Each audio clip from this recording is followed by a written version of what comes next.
researchers and is over 17,000 populations. For the data collection procedures, VNP students went to SHS for briefing prior to the actual surveys, and we were trained on interview and communication skills to facilitate and get the accurate readings, accurate answer for the questionnaire, and we were trained to obtain weight, height, and BP reading skills with our measurement tools. And on the actual day, we went to the Mapati Road and divided into 6 people in one group, and we took verbal consent and written consent, and we did a door-to-door survey.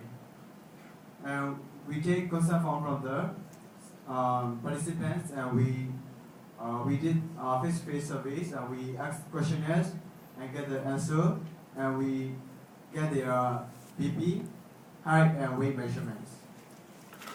And after the procedure, the questionnaires were kept by SHF, and we did the data entry as SHF, and we did the data analysis on our own.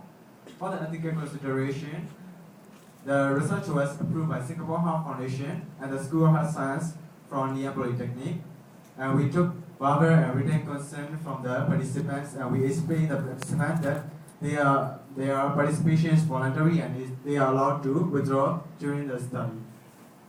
Okay, the participants' particular were kept anonymous and confidential, and they did not reflected in the data entry. And the questionnaires were kept by confidentially by SHF and under lock and key. Okay, now I'm going to talk about data analysis. Our data actually analyzed by SPSS versions active statistical analysis software. And we did a 2 tests, which is a frequency test and chi-square test. For the frequency test is actually to identify a population of each variable, whereby chi-square test being used to identify a p-value or significant value of each variable. For the p-value, we set as less than 0.05 to indicate a significance in the study. Okay, next, this is a result. In our result, is actually we have a 60% of female and 40% of male in our sample size.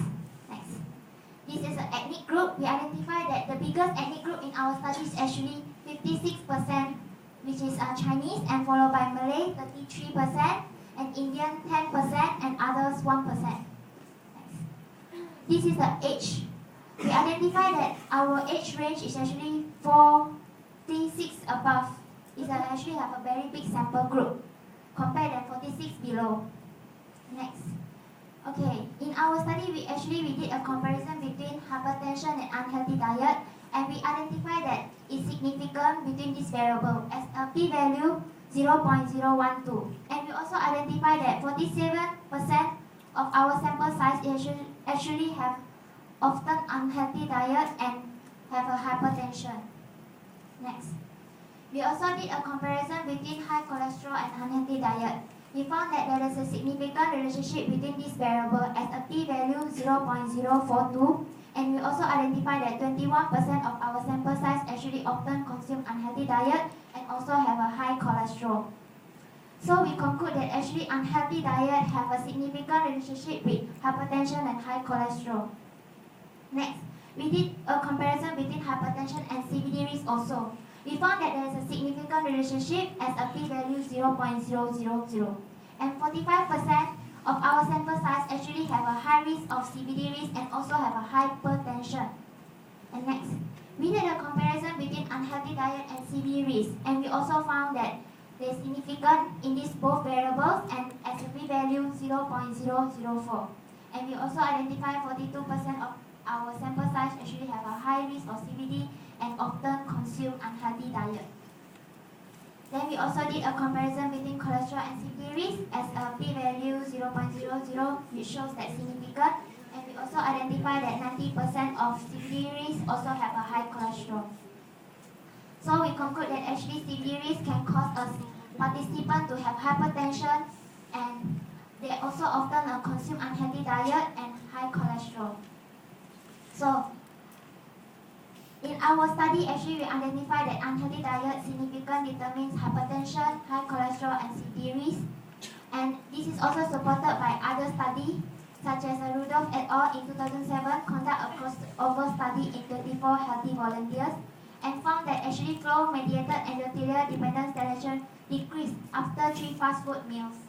And also this is supported by Totora Gobowski 2000 stated that high level of saturated fat and cholesterol could contribute atherosclerosis formation and reduce diameter and elasticity of blood vessels. Next. In our study, we found that hypertension was significant to determine CVD risk also. As this is also supported by other study at all 2008 carried out study in 5,830 population in Singapore and found that subject with hypertension as above 140 to 90 has a 11 times increased risk of CVD than those who don't have a hypertension. And then we also supported by other study by Chiu et al. 2004 who did a descriptive analysis and correlation study in 2,600 sample size found that subject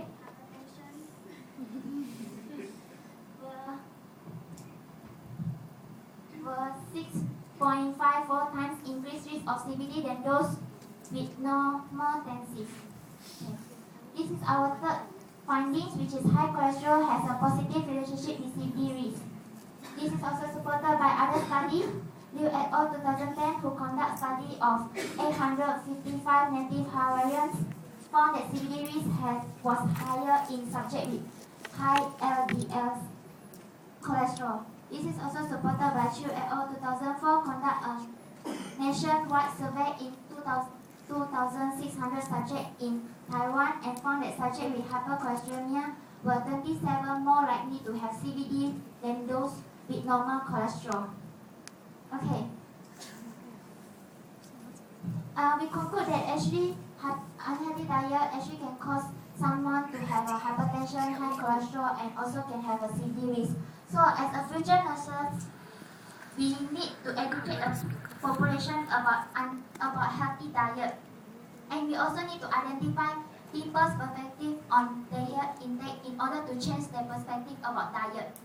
And we also need to create a public awareness by doing a monthly health screening program, by maybe putting up PP machine station on polyclinic and let them to do a health screening there. And also we did a public education via media, something like newspaper, television, and also we did a campaign about healthy diet. Okay, in our study actually we found that there is some limitations. First is we ask question instead of obtain blood cholesterol sample. This is we unable to identify a group where have undiagnosed high cholesterol people who has developed a high cholesterol. Okay. Then the second limitation will be sample size, as our small sample size actually consists of 2,084 people. This is very small sample size, so we cannot reflect a correct result about our study. And also the third limitation is cross-sectional study, which is we only collect the data only once, so there is no follow-up. So further study need to be done in longitudinal study, which is there's a follow-up to identify how the unhealthy diet affect humans' health over a period of long period time. Okay, next the conclusions. We conclude that unhealthy diet can lead hypertension and high cholesterol, which is in turn increase the risk of getting CVD.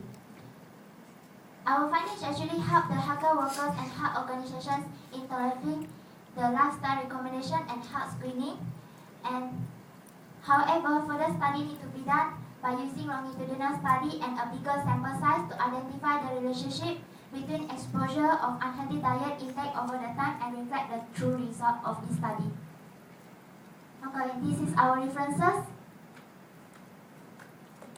So we also would like to thank NR FYP.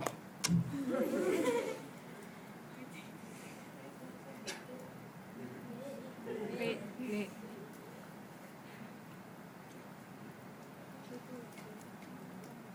Okay, we would like to thank NR FYP and Singapore Heart Foundations to giving us opportunity to conduct this study. And also we would like to thank Dr. Miat and Ms. Lim Zing because they listening our presentations.